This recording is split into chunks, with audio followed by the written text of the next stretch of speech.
اب یہ عالیہ نیلم صاحبہ کی سربراہی میں 2 رکنی بینچ ہے۔ چونکہ علی باقر نجفی صاحب 21 جولائی تک 19 جولائی سے 21 جولائی تک صرف 3-4 دن کی چھٹیوں پہ ہیں، باقی ججز تو چھٹیوں پر ہیں، لیکن علی باقر نجفی صاحب چھٹیاں کم فرماتے ہیں، تو انہوں نے 21 جولائی کے بعد خود تشریف لے آنا ہے، تو وہ خود ہیڈ کریں گے دہشت گردی کی جو ڈویژن بینچ ہے۔ تو ان کی غیر موجودگی میں جسٹس عالیہ نیلم صاحبہ اور شہرام سرور صاحب دہشت گردی کی جو ڈی بی تھی اس کو سن رہے تھے۔ تو اب دیکھتے ہیں کہ اس کیس میں جو ضمانتیں ہیں اگلے ہفتے لگتی ہیں اور عدالت کی جانب سے کیا فیصلہ آتا ہے۔ پرویز مشرف کے خلاف جو نااہلی کا معاملہ تھا، 2013 میں پرویز مشرف کے کاغذات نامزدگی مسترد کیے گئے تھے جس کے خلاف اپیل کی تھی، اور یہ جو اپیل عدالت میں مقرر ہوئی ہے تقریباً 10 سال کے بعد یہ سماعت کے لیے مقرر ہوئی، اور پرویز مشرف کی ڈیتھ کے 6 ماہ کے بعد یہ سماعت کے لیے مقرر ہوئی۔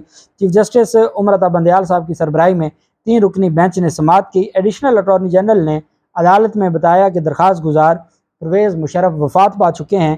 2013 کے عام انتخابات میں پرویز مشرف کی نااہلی کو چیلنج کیا گیا تھا۔ ایڈیشنل اٹارنی جنرل نے کہا کہ 2013 کی اسمبلی کی مدت بھی ختم ہو چکی ہے، اور پرویز مشرف نے 2013 کے عام انتخابات میں چترال سے کاغذات نامزدگی جمع کروائے تھے جو ریٹرننگ آفیسر نے مسترد کیے تھے، جس کی بابت یہ دائر کی گئی ہے۔ تو عدالت سے ایڈیشنل اٹارنی جنرل نے استدعا کی کہ چونکہ اب پرویز مشرف کی ڈیتھ ہو چکی ہے، اس وجہ سے یہ اپیلیں غیر مؤثر ہو چکی ہیں، تو ان کو خارج فرمایا جائے۔ تو عدالت نے 3 رکنی بینچ نے باقاعدہ طور پر سماعت کرنے کے بعد پرویز مشرف کی جو نااہلی کی درخواست ہے اس کو غیر مؤثر ہونے پر خارج کر دیا۔ یہ ہمارے ملک کا ایک نظام ہے، اور جہاں سابق صدر جو پاکستان کا ایک طاقتور شخص رہا ہو، سابق صدر رہا ہو، سابق آرمی چیف رہا ہو، اس کی اگر اپیل بھی 10 سال کے بعد سماعت کے لیے مقرر ہونی ہے تو عام آدمی کے ساتھ کیا ہوتا ہوگا، اور عام آدمی کو کیسے ہماری عدالتوں سے ریلیف ملتا ہوگا۔ یہاں صرف ریلیف ملتا ہے تو بڑے لوگوں کو ملتا ہے۔ نواز شریف کو ہم نے ماضی میں دیکھا ریلیف ملتے ہوئے، ہم نے دیکھا شہباز شریف اور حمزہ شہباز کو ریلیف ملتے ہوئے، اور ان لوگوں کو ریلیف ملتا ہے، جبکہ دوسری جانب جو باقی لوگ ہیں ان کو ہمیشہ سے، چونکہ یہ وہ لوگ ہیں جنہوں نے ہمیشہ سے ماضی میں ہمارے اس نظام پر بہت زیادہ انہوں نے انویسٹ کیا۔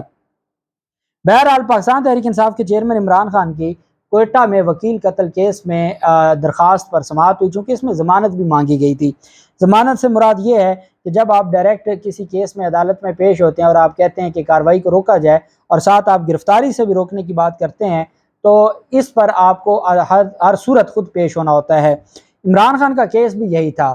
سپریم کورٹ آف پاکستان میں ڈائریکٹ درخواست ہی اس لیے دی گئی تھی کہ سپریم کورٹ مجھے ضمانت دے دے، سپریم کورٹ میرے خلاف جو کیس ہے اس پر کارروائی کو روک دے، کیونکہ کوئٹہ میں جانا اور وہاں پر اس کو فیس کرنا، یہ عمران خان نے کہا تھا کہ جو سیکیورٹی پوائنٹ آف ویو ہے اس کو مد نظر رکھتے ہوئے یہ پاسبل یا ممکن نہیں ہوگا۔ سپریم کورٹ نے وکیل قتل کیس میں عمران خان کی درخواست پر سماعت کی۔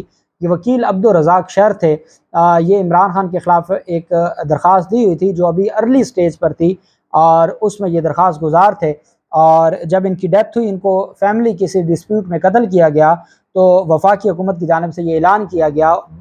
ان کی ڈیتھ کے چند گھنٹوں کے بعد ہی عطا تارڑ نے پریس کانفرنس کر کے عمران خان کو نامزد کیا تھا، اور پھر اگلے روز عمران خان کو باقاعدہ طور پر اس میں نامزد کیا گیا۔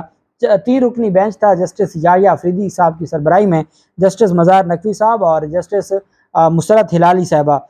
لطیف کوسہ صاحب نے عدالت میں سماعت کی۔ دوران سماعت جسٹس یحییٰ افریدی نے ریمارکس دیے کہ عبدالرزاق شہر کے قتل میں پہلے عمران خان ذاتی حیثیت میں سرنڈر کریں، پھر ریلیف ملے گا، سرنڈر کیے بغیر ملزم کو کوئی ریلیف نہیں مل سکتا۔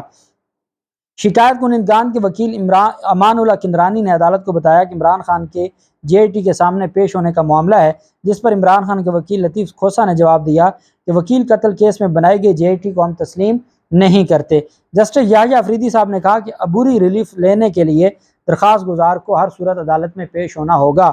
لطیف کوسہ صاحب نے کہا کہ عدالت حکم دیتی ہے تو ہم پیش ہو جائیں گے، ہمیں تو کوئی اعتراض نہیں ہے، ہم تو ایک دن میں 10 15 درخواستوں میں پیش ہوتے ہیں، ہمیں کوئی اعتراض نہیں ہے، ہمیں ریلیف چاہیے، بھلے اس میں آپ جو بھی حکم جاری کریں۔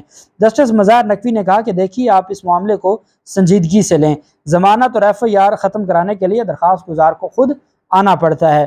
جسٹس مظاہر نقوی صاحب نے عمران خان کے وکیل سے مکالمہ کرتے ہوئے کہا کہ آپ تو پوری ایف آئی آر ختم کرانا چاہتے ہیں، جس پر وکیل نے کہا کہ میرے خلاف ایف آئی آر افواہوں پر کاٹی گئی ہے۔ جسٹس یحییٰ افریدی صاحب نے کہا آپ اپنی استدعائیں پڑھیں، کیا آپ نے مانگا کیا ہے؟ FIR میں اپنے متعلق معاملے کو چیلنج کرتے تو الگ بات تھی، آپ نے تو پوری FIR کو ہی چیلنج کر رکھا ہے۔ قتل کی FIR بھلا کیسے کالعدم قرار دی جا سکتی ہے؟ وکیل لطیف کھوسہ صاحب نے عدالت کو بتایا کہ بغیر کسی ثبوت کے میرے خلاف FIR کاٹی گئی، اور اس میں چونکہ میں ہی ملزم ہوں تو میرے خلاف ہی FIR ہے، تو اس FIR میں میری حد تک تو کیس بنتے ہی نہیں ہے۔ وکیل عبدالرزاق شر کی بیوہ نے تحریک انصاف کے چیئرمین کو قتل سے بری ذمہ قرار دیا، جس پر وکیل ایمان اللہ کنرانی، یہ مدعی کے وکیل ہیں، انہوں نے کہا کہ FIR میں عبدالرزاق شر کے بیٹے نے باپ کے قتل کیس میں تحریک انصاف کے چیئرمین عمران خان کو نامزد کیا ہے۔ بعد ازاں عدالت نے دلائل سننے کے بعد عمران خان کو 24 جولائی کو صبح 10:30 بجے ذاتی حیثیت میں پیش ہونے کا حکم دیتے ہوئے 24 جولائی تک سماعت ملتوی کر دی۔ اب عمران خان کو اس وجہ سے طلب کیا گیا ہے کہ اس میں ضمانت مانگی گئی تھی۔ عمران خان کوئٹہ جانا نہیں چاہتے، وہ سپریم کورٹ آف پاکستان سے ضمانت لینا چاہتے ہیں۔ عدالت نے کہا کہ ٹھیک ہے، آپ کو ریلیف مل جائے گا، لیکن عمران خان کو پیش ہونا پڑے گا۔ اور یہ کوئی آپ کو یاد ہوگا پہلے بھی جب یہ کیس لگا تھا تو عمران خان تو پیش ہونے کے لیے پہلے بھی تیار تھے، وہ تو آئے روز اسلام آباد جاتے ہیں۔ 24 جولائی کو ویسے بھی اسلام آباد میں ان کی ضمانتیں لگی ہیں، انہوں نے پیشی کے لیے جانا ہے۔ تو عمران خان کے لیے عدالت سے خوشائند بات یہ ہے کہ عدالت نے کہا ہے کہ آپ نے چونکہ انٹرم ریلیف لینا ہے، اسٹے آرڈر آپ مانگ رہے ہیں، آپ ان کو پیش کروا دیں اور پھر آپ کو ریلیف مل جائے گا۔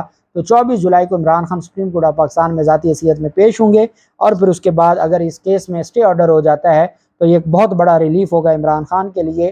اللہ پاک پاکستان کا حامی و ناصر ہو۔ بہت شکریہ۔ اللہ حافظ۔ پاکستان زندہ باد۔